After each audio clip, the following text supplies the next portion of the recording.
Well, I think this officially marks season 2 of the Peel Good podcast, but I'm still your host, Emily, and you're still my co-host from the first season, Merissa Davis, co-founder of Clementine Creative Agency. You know, we start the new year with a new season of the podcast, but with a new year as marketers, we also look back from the previous year and kind of look at the year ahead to see what trends have been circulating.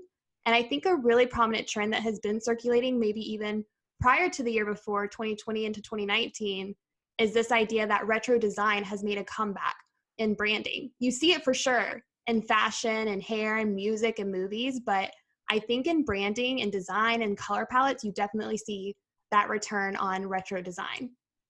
Yeah, absolutely. I think, everything kind of filters from somewhere, and a lot of it is all encompassing. So where you see things change in fashion and interior design and entertainment, all of that filters through to marketing as a general whole. And so all of the, branding and logos and styling of advertisements and everything like that kind of filters through as Right. well. And I think there's like a psychology to it a little bit, because you start to think like, why does retro design sit well? Like, how does it hit every time for someone? And it sometimes hits differently for different people. You know, you and me, we come from different generations, born in separate decades. So what resonates with you as a color palette based off the 80s versus me for the 90s, early 2000s, is just a bit different.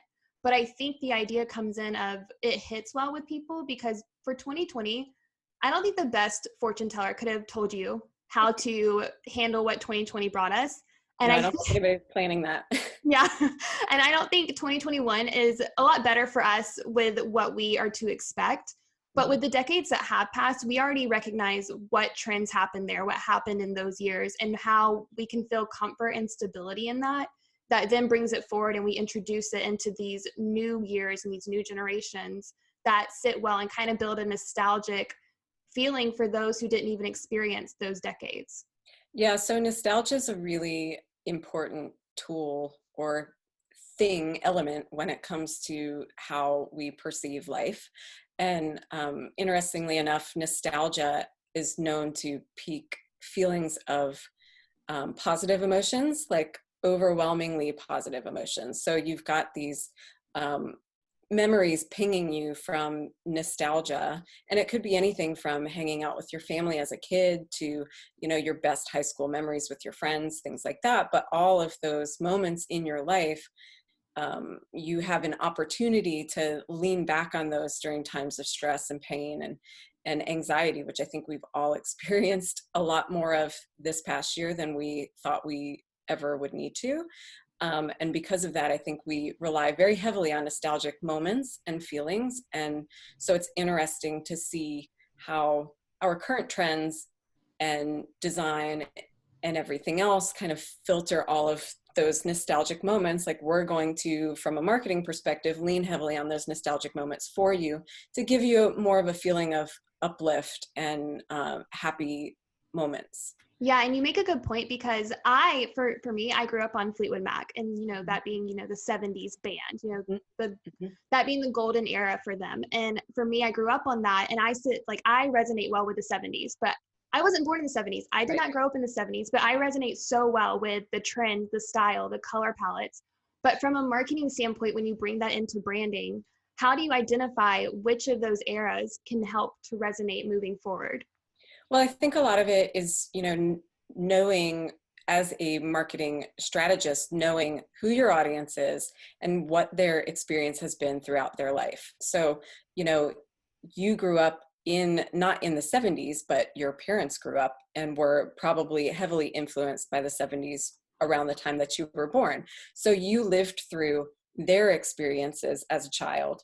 And just as I lived through kind of the 60s and 70s feeling growing up in a 60s and 70s inspired household.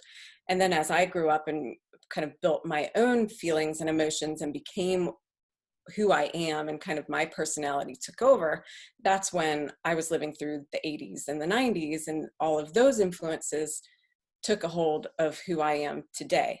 So I would have a very different experience or emotional attachment to the 60s and 70s, but than I do the 80s and 90s, just as you have a similar feeling about the 70s as this nostalgic moment in your life, but it was probably because you were a child then and I mean, what kind of stresses did you have when you were 4 years old, right?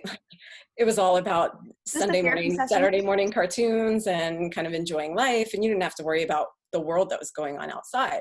So from a marketing perspective, you know, recognizing who your audience is and what they've lived through and kind of pinpointing what eras would take hold to that person's heartstrings, I think is a really important tool to understanding which direction you need to go with your specific audience. Right. And looking into what makes the 60s, 70s, 80s, 90s so different when it comes to design and color palette, you being someone who grew up through the 80s and 90s to recognize the difference from the 60s and 70s of what your parents grew up on. Mm-hmm. You look at the 60s and you know, like towards the end, you had the Woodstock era, the hippie era, and then the 70s, you had more the disco era. Mm-hmm. 80s, you get like that pop-centric, like MTV came to be, Yep. like neon color, but how does that apply to marketing and the branding that it takes on?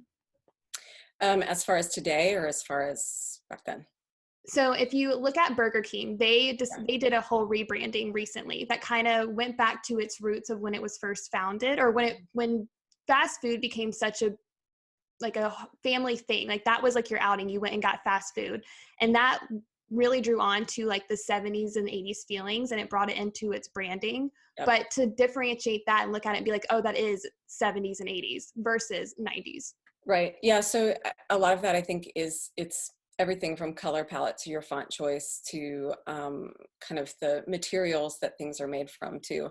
But from a Burger King perspective, you know, they definitely went back to the late 70s, early 80s, and it's probably part of the heyday of the Burger King and fast food movement, right? So you had McDonald's and Burger King, and that's where everybody had their kids' birthday parties and things like that. So the colors that were in trend then were more earthy, kind of not total neutrals, but they definitely were a little more muted, definitely some very saturated colors, but Right. more in the earth tones. So you saw that red and the green and kind of this mustardy yellow that was very prevalent during the 80s design movement, the early 80s and late 70s. Whereas you've got other brands like maybe Moe's, for instance, that relies very heavily on more of that fluorescent color, and they really have these bold, bright secondary colors that they use, which is a little more of the late 80s style to early 90s. And I think when I think of Burger King, it brings back memories of very young childhood. And I don't know that, you know, speaking to somebody from your generation, that you would necessarily attach yourself to the Burger King brand. Right. So kind of keeping that feeling of the 80s to an audience from my generation versus the late 80s, early 90s for an audience of your generation, I think is really important. I don't know if that really makes sense, but But for it to be so intentional that Burger King, you know, evaluates their demographic and who they are trying to market towards, and to really pull on that retro design that is supposed to resonate now with you to drive their sales of like, well, this gives me a nostalgic feeling from when I was little, and this can bring back some memories for me to go indulge in Burger King based off that retro design. Do you see that being successful even today? And I know they did that in this day and age, but moving forward with that kind of, you know, hindsight of like, well, we want to draw on that nostalgia from when they were younger to, you know, have that resonate and our brand resonate with them. Yeah, I think the way that a brand would want to decide upon that is, you know, I think Burger King and, for instance, Pizza Hut recently kind of is redesigning their advertising, and they've got this new campaign out for the Tastemaker.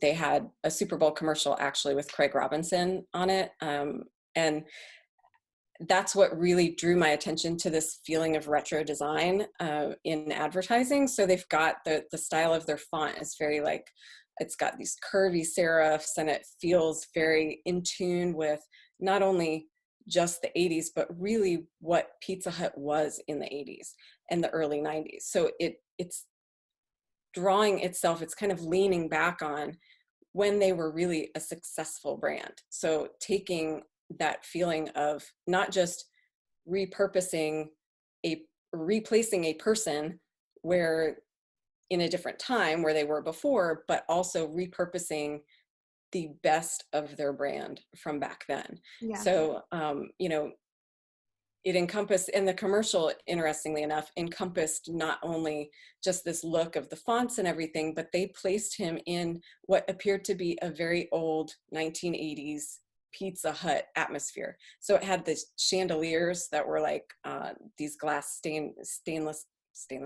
stained glass chandeliers that had Pizza Hut written on it. And these are things that take me back. Like, I remember when Pizza Hut looked like that, and they had the Book It Club and all of these cool, Yeah. interesting things from when I was a kid that they don't necessarily do right now. But this, I thought that ad was really interesting, and they've taken it through every part of their campaign. So it's everything from print to their TV ads and commercials and things like that. And so, you know, I think it's about, for that brand in particular, and probably for Burger King as well, they're a legacy brand that had a brand then that was doing things very well and was very successful. So I think they are kind of repurposing that material again, not just for nostalgic purposes for an older audience, but because it does make you think of, oh, that's when I really enjoyed going to Pizza Hut.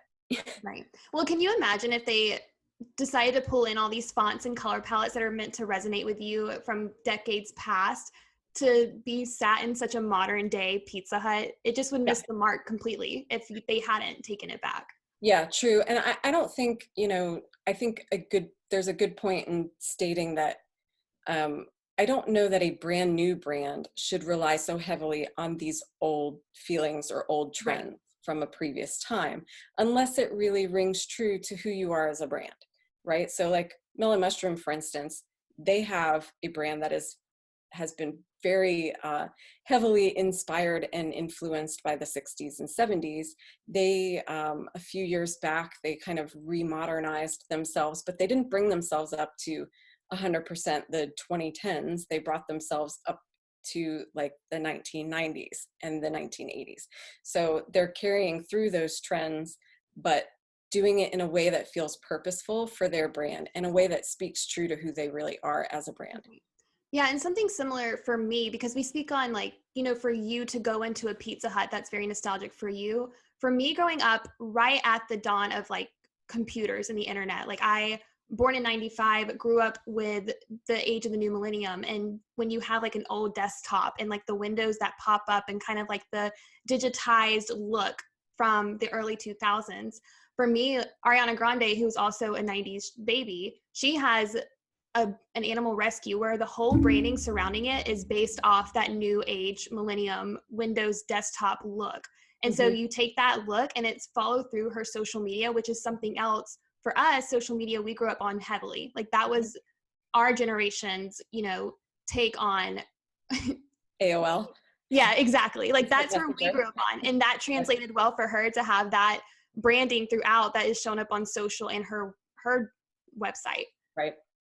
Yeah, I think that's really cool. And it's, again, that's something that's kind of true to her and true to her audience, because they're they are of the same general demographic. So it speaks to who you all are and to the experiences that you did have. Now, would something like that resonate with me? I think I would probably look at it and go, oh God, I remember when that happened. But it wouldn't be this feeling of, oh, I remember when that happened, you know? Right. But it wouldn't hit the same either if someone did have a brand new company like that and that wasn't really what they grew up on. They just kind of applied it because they knew that's what would sit well. Right. You miss the connection there because Yep.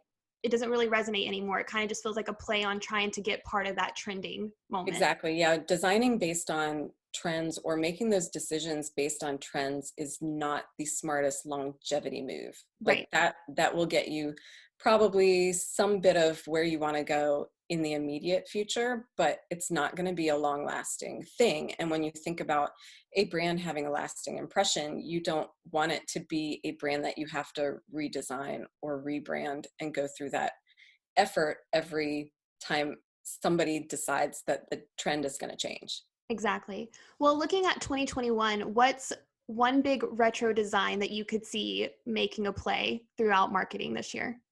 Yeah, so I think one that I really like, and I hope sticks around for a little while, is geometric patterns that you saw a little bit of in the 60s, but a lot of in the 70s. But I think, the other thing about designing based on this retro feel is that you don't want it to be only based on that retro feel. You want it to have some sort of, every time that a trend recycles, for lack of a better term, recycles itself or recirculates, there always needs to be some element of today in there, some way that you've kind of modernized it or reinvented a portion of it.